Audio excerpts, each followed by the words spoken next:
আসসালামু আলাইকুম দর্শক বন্ধুরা, আজকে একটা বিশেষ জিনিস নিয়ে আপনাদের সামনে হাজির হয়েছি। দর্শকরা বলুন তো জিনিসটা কি? জিনিসটা হলো একটা ক্যাসেট প্লেয়ার, যেটা ৮০ থেকে ৯০ দশকের ভিতরে খুব নামকরা, খুব কাঙ্ক্ষিত, খুব চাহিদা সম্পূর্ণ একটা জিনিস ছিল।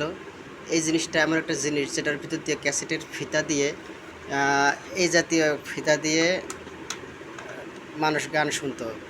খুব ফেভারিট ছিল, খুব ফেমাস ছিল। আমার কাছে কিছু ক্যাসেটের ফিতা আছে, হেমন্ত মুখোপাধ্যায়, তারপরে বিভিন্ন ধরনের ক্যাসেট আছে।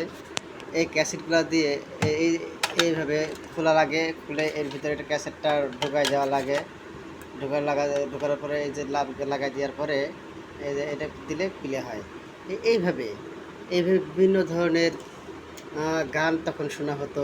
মনির খান, এন্ড্রু কিশোর, রবি চৌধুরী, হ্যাঁ, ডলি সায়ন্তনী, বিভিন্ন ধরনের শিল্পীদের গান তখন মানুষ শুনতে খুব জনপ্রিয় ছিল। এর সাথে রেডিও আছে।